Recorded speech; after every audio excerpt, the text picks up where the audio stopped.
वर्णिवेशरमणीय दर्शनम मंदहासरुचिराननाम्बुजं पूजितं सुरु नरोत्तमैर्मुदा धर्मनन्दनमहं विचिन्तये।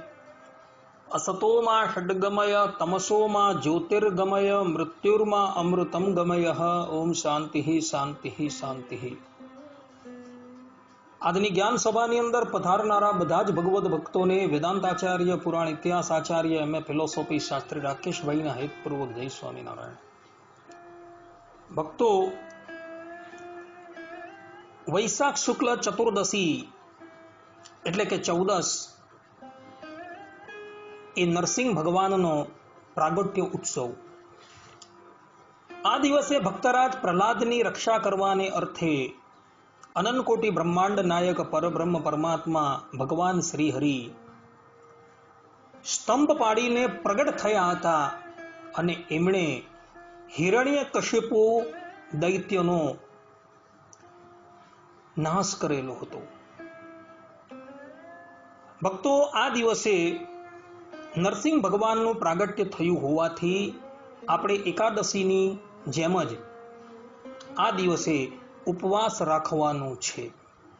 કારણ કે પંચરાત્ર શાસ્ત્રની અંદર સ્પષ્ટ રૂપે એવા વિધાન જોવા મળે છે કે વ્રતાની વિષ્ણુ ભક્તાના નિત્યા નિયમાની સંજગુહુ એકાદશ્યો અખિલાહ શુદ્ધા દ્વાદશી વામનશ્ય ચ શ્રી રામદેવ સજ્જન્મ નવમી દિવ્ય સિદ્ધિદા કૃષ્ણ જન્માષ્ટમી ચાથ નૃસિંહસ્ય ચતુર્દશી શિવરાત્રેશ્યેતિ મુખ્ય વ્રતાની ઉક્તાની તત્વત।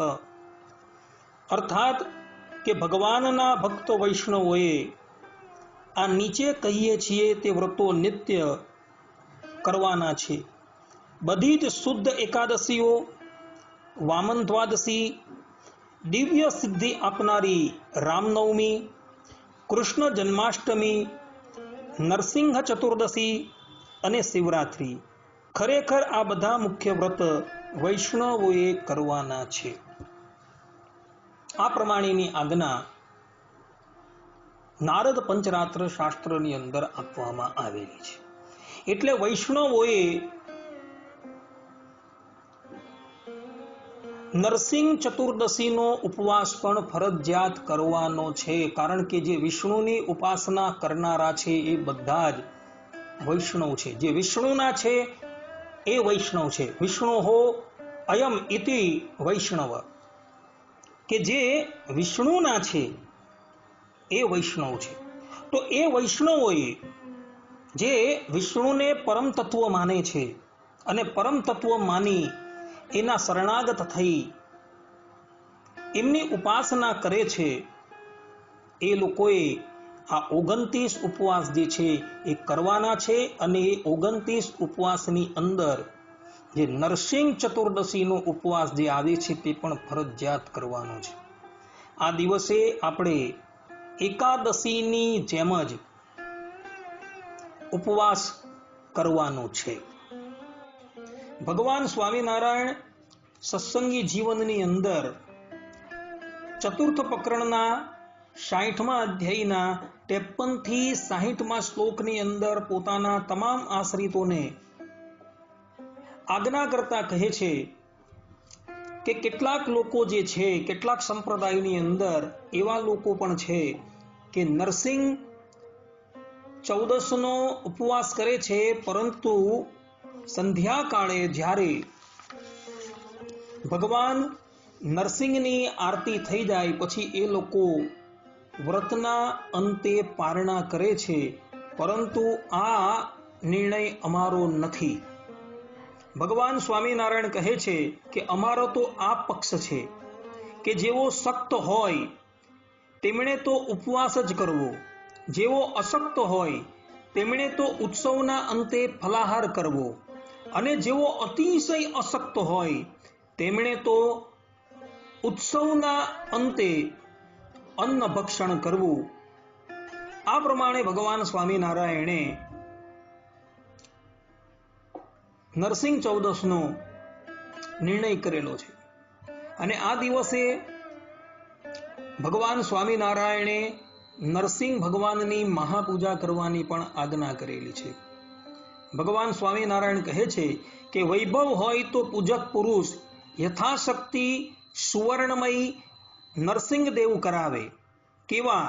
તો પુષ્ટ ખભા, કટી ગ્રીવાવાળા, કૃશ મધ્ય ભાગવાળા, કૃશ ઉદરવાળા, સિંગ સમાન મુખવાળા, નર દેહવાળા, સર્વાભરણ ભૂષિત, ભયંકર આકારવાળા, જ્વાળામાળાથી વ્યાપ્ત મુખવાળા, ફાડેલું મુખ હોવાથી નીચે લટકતી જીભવાળા, ઉગ્ર દંતશૂળોવાળા, તીક્ષ્ણ નખો વડે હિરણ્ય કશુપુના વક્ષસ્થળને વિદીર્ણ કરતા આવા અર્ચારૂપ નૃસિંહજીને કરાવીને મંડપોત્તમમાં સર્વતોભદ્ર મંડળમાં પ્રતિષ્ઠાપીને મહાપૂજા વિધાનથી નરસિંહ ભગવાનની પૂજા કરે. એ દિવસે ભગવાનને ખાજા છે, વડા છે વગેરે વિશેષ રીતે નૈવેદ્યમાં નિવેદન કરે. અને આ પૂજન ઉત્સવની અંદર નરસિંહ ભગવાનના પ્રાદુર્ભાવના પદો જે છે એ ગવડાવે. આ પ્રમાણેની સેવા રીતિ ભગવાન સ્વામિનારાયણે આ દિવસે કરવાની કહેલી છે. ભક્તો, નરસિંહ ભગવાનની કથા જે છે એ તો તમને બધાને વિદિત જ છે. વાત એવી હતી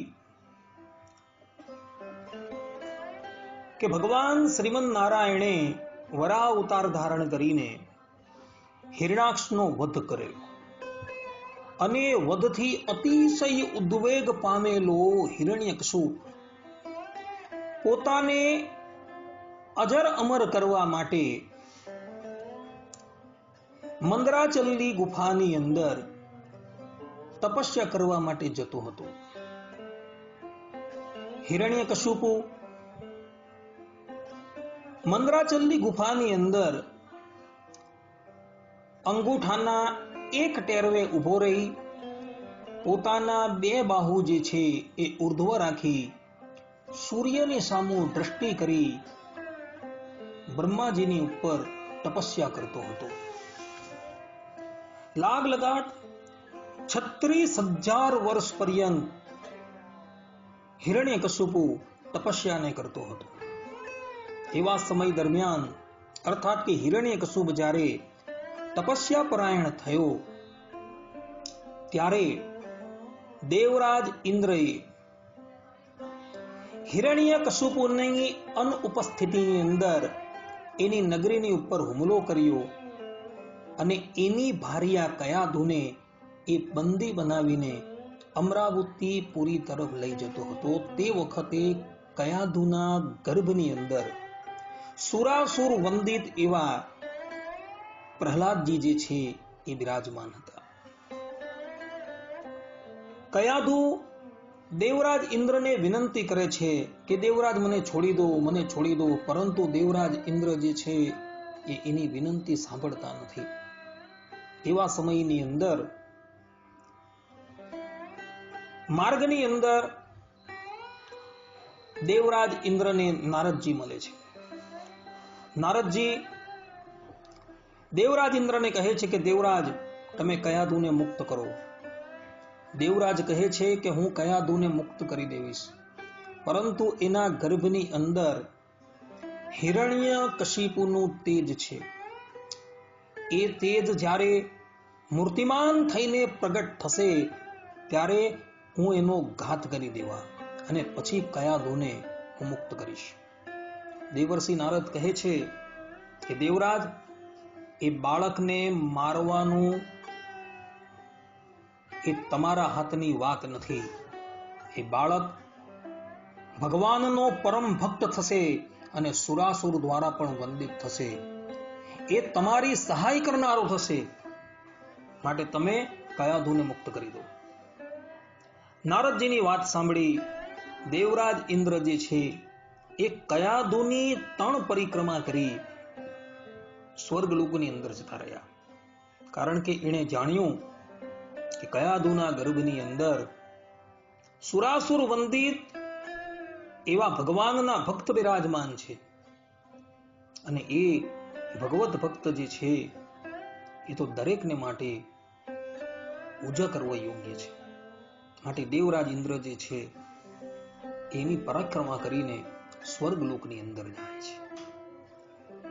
ત્યારબાદ દેવર્ષિ નારદ જે છે એ કયાધુને આશ્વાસન આપે છે અને કહે છે કે બેટા, જ્યાં લગીન તમારા ભરતા તપસ્યા કરીને પુનઃ પોતાની નગરીમાં ન આવે ત્યાં લગીન તમે અમારા આશ્રમની અંદર રોકાવો. કયાધુ દેવર્ષિ નારદની વાત માની નારદજીના આશ્રમની અંદર રહે છે.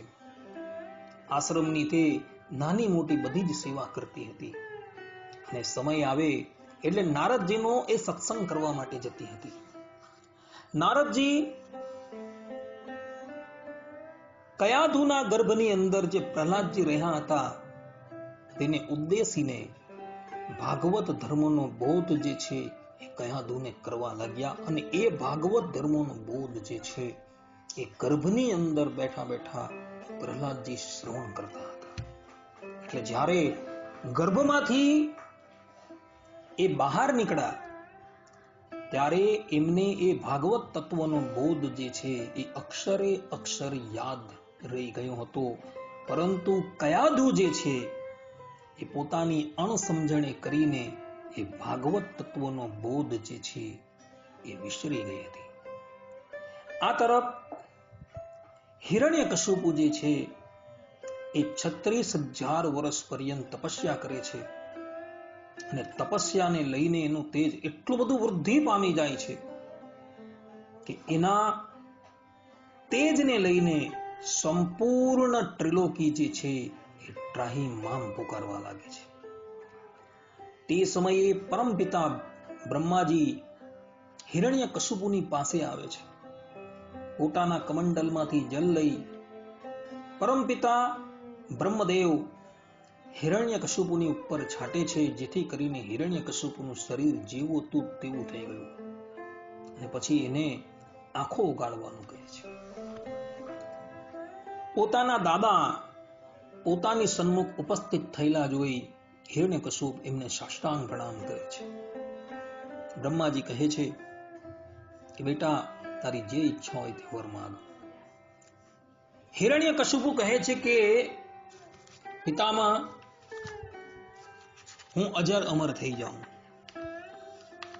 બ્રહ્માજી કહે છે કે હિરણ્યકશિપુ, જ્યાં હું પોતે જ અજર અમર નથી તો તને અજર અમર થવાનું વરદાન હું કેવી રીતના આપું? ત્યારે હિરણ્યકશિપુ કહે છે કે પિતામહ, આપ મને એવું વરદાન આપો કે તમારી સૃષ્ટિની અંદર જે પણ કોઈક વ્યક્તિ જે છે એ મારો વધ ન કરી શકે.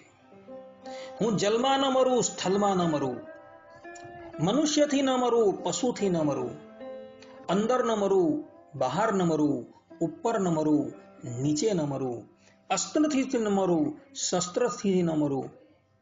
આ ઉપરાંત કોઈ પણ વ્યક્તિનું શાપ જે છે એ મારો સ્પર્શ ન કરી શકે. આ પ્રમાણેનું વરદાન આપ શ્રી મને આપો.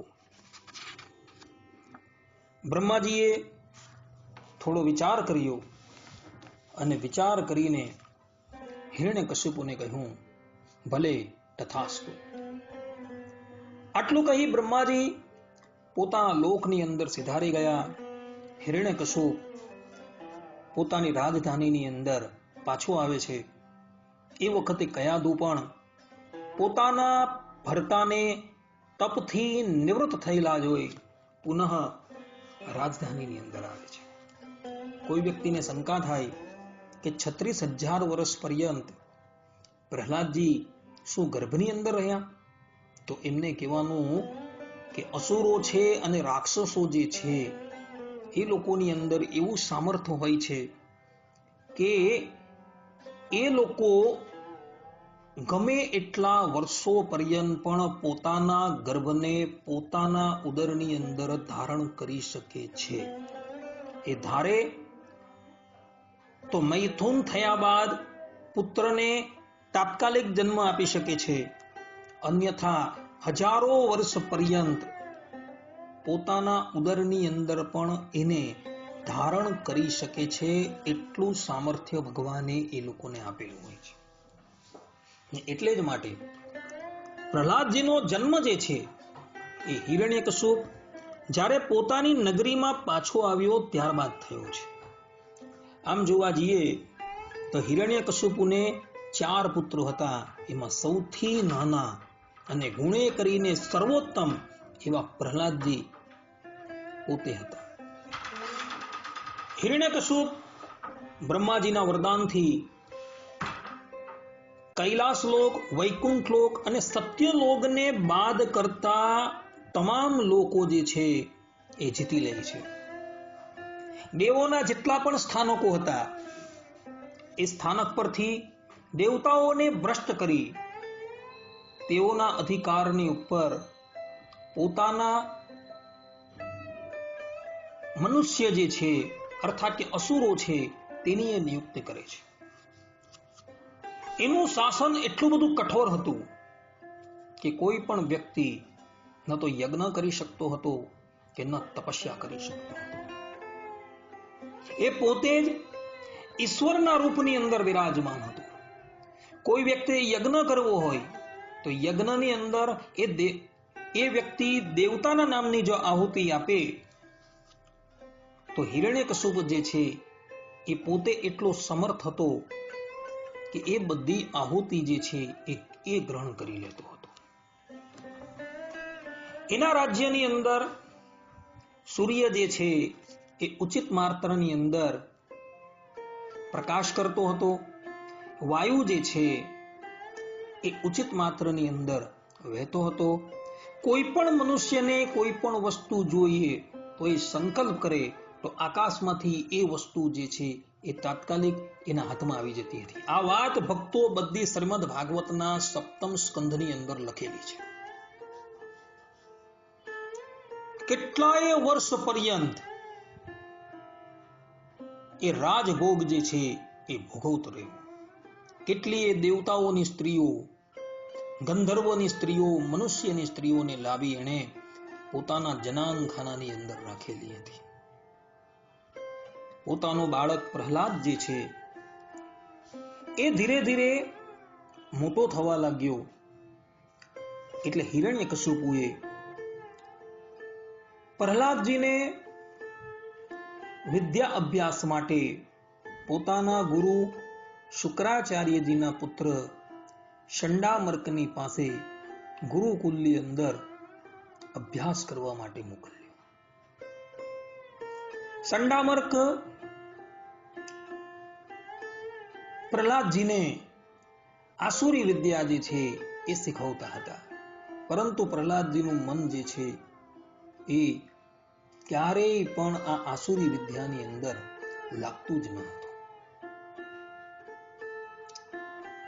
એક વખતની વાત છે,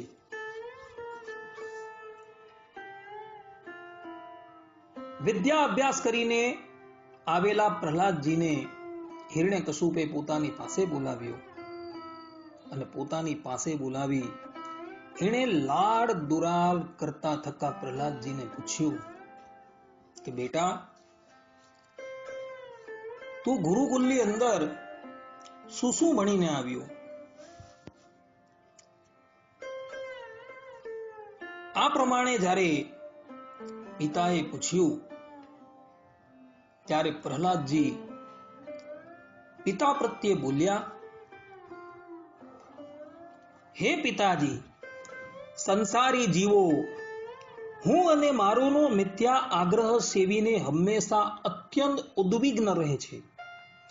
આવા પ્રાણીઓ માટે હું એ જ યોગ્ય સમજુ છું કે તેઓ આત્માનું પતન કરનારા, ઘાસથી ઢંકાયેલા અંધારા કુવા જેવા પોતાના ઘરનો ત્યાગ કરીને વનમાં ચાલ્યા જાય અને ભગવાન શ્રી હરિનું શરણ ગ્રહણ કરી લે. આ પ્રમાણે પોતાના બાળકના મુખે પોતાના શત્રુના વખાણ કરતા સાંભળી હિરણ્યકશિપુ હસવા લાગ્યો. તે વિચારવા લાગ્યો કે આ બાળક જે છે એ બહુ નાનો છે, એટલે કોઈક વ્યક્તિએ એને ભરમાવ્યો લાગે છે, એટલે જ માટે એ મારા શત્રુના વખાણ કરે છે. એણે પોતાના ગુરુના પુત્રને પોતાની પાસે બોલાવ્યા અને કહ્યું કે આ બાળકને તમે આવી શિક્ષા આપો છો, માટે જાઓ એને પુનઃ લઈ જાઓ અને આસુરી શિક્ષાથી યુક્ત કરો. ચંડામર્ક પુનઃ પ્રહલાદજીને ગુરુકુલમાં લઈ ગયા અને ત્યાં પુનઃ પ્રહલાદજીને તેઓ આસુરી વિદ્યા જે છે એ શીખવાડવા લાગ્યા. પરંતુ પ્રહલાદજીનું મન જે છે એ વિદ્યાની અંદર સહેજે લાગતું ન હતું. એક દિવસની વાત છે, પુનઃ ચંડામર્ક જે છે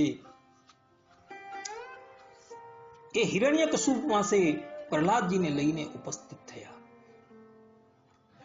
તે વખતે પુનઃ હિરણ્યકશુપુએ પ્રહલાદજીને પોતાની ગોદમાં બેસાડ્યું અને પૂછ્યું, બેટા, તને આટલા દિવસ ગુરુએ શું શું ભણાવ્યું? ત્યારે પ્રહલાદજી કહે છે, શ્રવણમ કીર્તનમ વિષ્ણોઃ સ્મરણમ પાદ સેવનમ અર્ચનમ વંદનમ દાસ્યમ શક્યમ આત્મનિવેદનમ ઇતિ પુંસાર્વિતા વિષ્ણો ભક્તિ ચેન્નવલક્ષણા ક્રિયતે ભગવત યદ્ધા તન્મધ્યે અધિતમુત્તમમ. અર્થાત, હે પિતાજી, ભગવાન શ્રી વિષ્ણુની ભક્તિના 9 પ્રકાર છે. ભગવાનના ગુણ, લીલા, નામ વગેરેનું શ્રવણ, તેમનું કીર્તન, તેમના રૂપ, નામ વગેરેનું સ્મરણ, તેમના ચરણોની સેવા, પૂજા, વંદન, દાસ્ય, શક્ય અને આત્મનિવેદન. જો ભગવાન પ્રત્યે સમર્પણ ભાવે આ 9 પ્રકારની ભક્તિ કરવામાં આવે તો તેને હું ઉત્તમ અધ્યયન સમજુ છું. આ પ્રમાણે જ્યારે પ્રહલાદજી બોલ્યા અને તેમના મુખે પોતાના શત્રુના વખાણ હિરણ્યકશુપુએ સાંભળ્યા એટલે હિરણ્યકશુપુ અત્યંત ક્રોધાયમાન થઈ ગયો અને પોતાની ગોદમાં બેઠેલા પ્રહલાદજીને ઉચકી એણે જોરથી એમને જમીનની ઉપર પટકા અને પોતાના સૈનિકોને આજ્ઞા કરી કે આ બાળક જે છે એ આપણો શત્રુ છે, માટે આ બાળકને તમે અત્યારે ને અત્યારે મોતને ઘાટ ઉતારી દો. હિરણ્યકશુપુની આજ્ઞા થતા એમના સેવકો પ્રહલાદજીને વિવિધ પ્રકારની યાતના આપવા લાગ્યા. અસ્ત્ર શસ્ત્રથી એને મારવા લાગ્યા. પરંતુ અસ્ત્ર શસ્ત્ર પ્રહલાદજીના શ્રીઅંગનો સ્પર્શ કરે એ પહેલા જ એની ધાર જે આવે એ ખોઈ બેસતા હતા. આ ઉપરાંત હિરણ્યકશુપુએ પ્રહલાદજીને વિષ આપ્યું, પરંતુ એ વિષ પણ અમૃત થઈ ગયું. મોટા મોટા નાગો દ્વારા એને દંશ અપાવ્યો, પરંતુ પ્રહલાદજીનો વાળ પણ વાઘો ન થયો. મોટા મોટા પર્વતો પરથી એને નીચે ફેંકાવ્યો, પરંતુ ભગવાન વિષ્ણુએ એને પોતાના કરકમલો દ્વારા ઝાલી લીધો. હિરણ્યકશુપુએ પોતાની બહેન હોલિકા દ્વારા એને જીવતો સળગાવવાનો પ્રયાસ કર્યો, પરંતુ હોલિકા જે છે એ પોતે બળી ગઈ અને પ્રહલાદજી બચી ગયા. આમ અનેકો વખત પ્રહલાદજીને હિરણ્યકશુપુએ મારવાનો પ્રયાસ કર્યો, પરંતુ ભગવાનની કૃપાથી પ્રહલાદજી જે છે એ બચી જતા હતા. એક વખતની વાત છે, હિરણ્યકશુપુએ પ્રહલાદજીને પોતાના રાજ દરબારની અંદર બોલાવ્યો અને એના પ્રત્યે કહ્યું કે પ્રહલાદ, આ જગતની અંદર કેવલ ભગવાન જે છે એ હું જ છું, માટે તું મારું ભજન કર. પ્રહલાદજી કહે છે કે આ જગતની ઉત્પત્તિ, સ્થિતિ અને પ્રલય કરનારા કેવલ શ્રીમન નારાયણ જ છે. શ્રીમન નારાયણ સિવાય આ જગતનો કોઈ નિયંતા નથી, માટે હંમેશા શ્રીમન નારાયણનું જ ભજન કરવું જોઈએ. હિરણ્યકશુપુ કહે છે કે તારો શ્રીમદ નારાયણ ક્યાં છે? ત્યારે પ્રહલાદજી કહે છે એ ભગવાન ક્યાં નથી. જલે વિષ્ણુ સ્થલે વિષ્ણુ, વિષ્ણુ પર્વત મસ્તકે, જ્વાલા માલા કુલે વિષ્ણુ, સર્વમ વિષ્ણુમય જગત. એ પરબ્રહ્મ પરમાત્મા તો સંપૂર્ણ જગતની અંદર વ્યાપીને રહ્યા છે. તમારા હૃદયની અંદર પણ રહ્યા છે અને મારા હૃદયની અંદર પણ રહ્યા છે. એ સ્થાવરમાં પણ છે, જંગમમાં પણ છે, એ બધી જ જગ્યાએ છે. હિરણ્યકશિપુ કહે છે કે શું આ થાંભલાની અંદર છે? પ્રહલાદજીએ કહ્યું કે પિતાજી, મને તો એ થાંભલાની અંદર પણ શ્રીમદ નારાયણ દેખાય છે. પ્રહલાદજીનો ઉત્તર સાંભળી હિરણ્યકશિપુ અત્યંત ક્રોધાયમાન થાય છે અને દોડતો દોડતો જઈને એ થાંભલો જે છે તેને પોતાની ગદા દ્વારા એને પાડી નાખે છે. અર્થાત હિરણ્યકશિપુ કહે છે કે તારો વિષ્ણુ આ સ્તંભની અંદર છે તો હું હમણાં જ તારા આ વિષ્ણુનો વધ કરું છું. એમ કહી હિરણ્યકશિપુ જે છે એ ઉછળે છે અને પોતાની ગદા દ્વારા એ થાંભલાની ઉપર પ્રહાર કરે છે. અને જ્યાં પ્રહાર કરે છે ત્યાં જ એ થાંભલો તૂટે છે અને થાંભલો તૂટતા જ એમાંથી એક વિચિત્ર પ્રાણી જે છે એ બહાર આવે છે. એ પ્રાણી અડધું શરીર નરનું હતું અને અડધું શરીર સિંહનું હતું. એને હજારો હાથ હતા, હજારો મસ્તકો હતા, એના હજારો પગ હતા. હિરણ્યકશિપુ પોતાના સૈનિકોને આજ્ઞા કરે છે કે તમે બધા આ વિચિત્ર પ્રાણીને મોતને ઘાટ ઉતારી દો. પરંતુ એ લોકો જ્યાં વિચિત્ર રૂપ ધારણ કરીને આવેલા શ્રીમદ નારાયણને મોતને ઘાટ ઉતારવા જાય એ જ પહેલા બધા જ એના તેજથી હતાહત થઈ ગયા. જેટલા પણ સૈનિકો એને મારવા આવે છે નરસિંહ ભગવાન એ બધાને જ સમાપ્ત કરી દે છે. એમ સૈનિકો સાથે યુદ્ધ કરતા કરતા સાંજનો સમય થવા આવેલો છે. સંધ્યાની વેલા આવી ગયેલી છે. હિરણ્યકશિપુ હવે એકાકી બાકી રહ્યો છે. એ દોડતો દોડતો આવે છે અને ભગવાન નરસિંહની ઉપર એ ગદાથી પ્રહાર કરવા માટે જાય છે. પરંતુ ભગવાન નરસિંહ જે છે તે એની ગરદનથી એને પકડી લે છે. હિરણ્યકશિપુ નરસિંહ ભગવાનના પંજામાંથી છૂટવા માટે ઘણા પ્રયાસ કરે છે. એ ઘણો છટપટાય છે પરંતુ નરસિંહ ભગવાનની પકડમાંથી એ છૂટી શકતો નથી. ભગવાન નરસિંહ એને ઘસડીને ઘરનો જે ઉમરો છે, મહેલનો જે ઉમરો છે ત્યાં લાવે છે અને એને પોતાની જંગાની ઉપર બેસાડી દે છે અને ત્યાં એના બધા વરદાનો યાદ અપાવે છે. ભગવાન નરસિંહ કહે છે કે હિરણ્યકશિપુ, અત્યારનો સમય જો, અત્યારે દિવસ પણ નથી અને રાત પણ નથી, સંધ્યાનો સમય છે. હું ઘરની બહાર પણ નથી અને ઘરની અંદર પણ નથી, મધ્યમાં ઉંમરમાં છું. હું આકાશમાં પણ નથી અને ધરતી પર પણ નથી, મધ્યમાં બેઠેલો છું. હું નર પણ નથી અને પશુ સિંહ પણ નથી. હું નરસિંહ છું. મારી પાસે નથી અસ્ત્ર, નથી શસ્ત્ર. હું તને મારા આ નખથી સમાપ્ત કરીશ. હિરણ્યકશિપુએ જોયું કે બ્રહ્માજીએ મને જે વરદાનો આપેલા હતા એ વરદાનો સત્ય છે, પરંતુ અત્યારે આ સમય જે છે એ બધા જ વરદાનોથી વિપરીત છે. નરસિંહ ભગવાને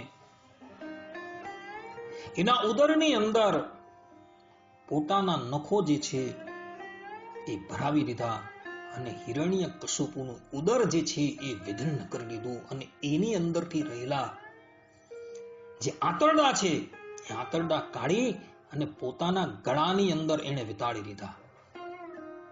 અને ત્યારબાદ ભગવાન નરસિંહ જે છે એ હિરણ્યકશિપુના સિંહાસનની ઉપર જઈને બિરાજમાન થઈ ગયા અને એવા તો ભગવાન હાકોટા કરવા લાગ્યા કે ત્રિલોકી જે છે એ ધ્રુજવા લાગી.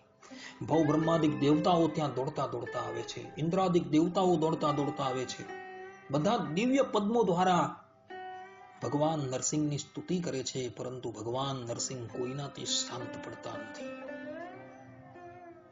અંતે ભવ બ્રહ્માદિક દેવ લક્ષ્મીજીને વિનંતી કરે છે કે આપ શ્રીના તો એ પતિ છે, માટે આપ શ્રી એને શાંત કરવા માટે જાઓ. માતા લક્ષ્મી કહે કે આવું ઉગ્ર રૂપ તો આજ લગીન મેં એમનું જોયું નથી, માટે હું એમનો સામનો ન કરી શકીશ. ત્યારે બ્રહ્માજીની પાસે બાળક પ્રહલાદ ઉભા રહ્યા હતા. એને બ્રહ્માજી કહે છે કે બેટા, હવે તું જ જા, એ તારે માટે પ્રગટ થયા છે, માટે તારાથી જ શાંત થશે. પ્રહલાદજી ભગવાન નરસિંહની પાસે જાય છે, એમના ચરણમાં વંદન કરે છે. નરસિંહ ભગવાન જુએ છે કે મારા ચરણની અંદર એક બાળક પડેલો છે. ભગવાન એને ઉઠાવે છે અને પોતાની ગોદમાં બિરાજમાન કરે છે. અને પ્રહલાદજીને એ ખૂબ વહાલ કરે છે અને એને પોતાની જીભ દ્વારા ચાટવા લાગે છે, જેથી કરીને નરસિંહ ભગવાનનો ક્રોધ જે છે એ શાંત થવા લાગે છે. પ્રહલાદજી દિવ્ય સ્તોત્રો દ્વારા નરસિંહ ભગવાનની સ્તુતિ કરે છે. ભગવાન નરસિંહ જે છે એ શાંત થઈ જાય છે અને પ્રહલાદજીને કહે છે કે પ્રહલાદજી, તારી જે ઈચ્છા હોય તે મારી પાસે વરદાન માંગ. પ્રહલાદજી કોઈ વરદાન માંગતા નથી, પરંતુ પ્રહલાદજી એટલું જ કહે છે કે પ્રભુ, મારા પિતાએ અકારણ તમારી સાથે દ્વેષ કરેલો હતો, માટે આપ શ્રી એના અપરાધોને ક્ષમા કરજો. નરસિંહ ભગવાન કહે છે કે તારા જેવો ભક્ત જે કુળની અંદર પ્રગટ થયો હોય, એ કુળની તો 21 પેઢીઓ જે છે એ મને પ્રાપ્ત કરી લે છે. હું આથી વિધાન બનાવું છું કે જેના કુળની અંદર તારા જેવો એક ભક્ત પ્રગટ થશે ને, એના 21 કુળો એ મારા ધામની અંદર આવશે. આ વાત ભક્તો શ્રીમદ ભાગવતના 7મ સ્કંધની અંદર લખેલી છે. ભગવાન શ્રીમદ નારાયણે એ દિવસથી આ પ્રમાણેનો કાયદો જે છે એ બનાવેલો છે કે જેના ભક્તની, અર્થાત કે જેના ઘરની અંદર ભગવાનનો ભક્ત જે છે એ પ્રગટ થશે, તેના 21 કુળોનો ઉદ્ધાર થશે. ત્યારબાદ પ્રહલાદજીને સિંહાસનની ઉપર બિરાજમાન કરી નરસિંહ ભગવાન ભવ બ્રહ્માદિક દેવતાઓને ઉચિત ઉપદેશ આપી પોતાના સ્વધામ જે છે એ જતા રહે છે. આ પ્રમાણે નરસિંહ ભગવાનના પ્રાગટ્યની કથા જે છે એ શ્રીમદ ભાગવત તથા મહાભારત, પદ્મપુરાણ ઇત્યાદિમાં વર્ણવેલી છે. હવે આપણે આ નરસિંહ ચતુર્દશી નું વ્રત જે છે એ વ્રતનો થોડો મહિમા જે છે એ શ્રવણ કરી લઈએ. ભક્તો, પદ્મપુરાણની અંદર ઉત્તરખંડની અંદર 174માં અધ્યાયની અંદર ભગવાન શંકર પાર્વતીજીના પૂછવાથી આ નરસિંહ ભગવાનના વ્રતનો મહિમા જે છે એ બતાવે છે. મહાદેવજી કહે છે, હે દેવી, ત્રણેય લોકમાં દુર્લભ એવું એક વ્રત તમને હું કહું છું, તે સાંભળો. કારણ કે એ વ્રતના શ્રવણથી લોકો બ્રહ્મહત્યા વગેરે પાપોથી મુક્ત થાય છે. ભક્તોના સુખના કારણરૂપ આ વ્રતની ઉત્પત્તિ તથા પુણ્યકારક જે તિથિનો સંયોગ થયો છે તે પણ હું કહું છું. વળી જે વ્રતનું નામ લેવાથી મનુષ્ય શાશ્વતી મુક્તિ પામે છે, જે મહાત્મા ભગવાન નરસિંહે 12 સૂર્યો દ્વારા ધારણ કર્યો છે તે જ પરમાત્મા, સગળા કારણોના કારણ વિશ્વાત્મા તથા વિરાટ રૂપે સર્વના સમર્થ ભગવાન છે તે નૃસિંહ પ્રભુ ભક્તોનું કલ્યાણ કરવા માટે પ્રગટ થયા છે. પાર્વતીજી બોલ્યા, હે દેવાદિદેવ, ભગવાનના અસંખ્ય અવતારો થયા છે. હે વિશ્વેશ્વર પ્રભુ, નરસિંહ અવતાર એ સર્વશ્રેષ્ઠ અવતાર છે. તેનું વર્ણન મને વિસ્તારથી કહો કે જેને જાણવા માત્રથી લોકો સુખ પામે છે. મહાદેવજી બોલ્યા, હિરણ્યકશિપુનો નાશ કર્યા પછી ભગવાન નરસિંહના ખોળામાં સુખપૂર્વક બેઠેલા જ્ઞાની શ્રેષ્ઠ પ્રહલાદજીએ પાપીઓનો નાશ કરનારા અને પોતાના પિતાનો નાશ કરનારા ભગવાન નરસિંહને કહ્યું. પ્રહલાદજી કહે છે, હે અદ્ભુત નરસિંહ રૂપ ધારણ કરનારા ભગવાન વિષ્ણુ, આપને મારા પ્રણામ છે. હે સુર શ્રેષ્ઠ, હું આપનો ભક્ત છું. હું આપને એક વસ્તુ જાણવા માટે પૂછું છું કે હે સ્વામીન, આપને વિશે મારી અનેક પ્રકારે અભિન્ન ભક્તિ સાથી થઈ, અને હે પ્રભુ, હું આપને સી રીતે પ્રિય થયો છું તેનું મને કારણ કહો. નરસિંહ ભગવાન બોલ્યા, હે મહાબુદ્ધિમાન પ્રહલાદ, મારા વિશે તારી જે દ્રઢ ભક્તિ થઈ છે તેનું હું કારણ તને કહું છું તે તું સાંભળ. હે વત્સ, તું મને ઘણો પ્રિય છે તેનું કારણ હું કહું છું તે તું એક ચિત્તે સાંભળ. પૂર્વ જન્મમાં એક બ્રાહ્મણને ત્યાં તારો જન્મ થયો હતો. તારું નામ વસુદેવ હતું.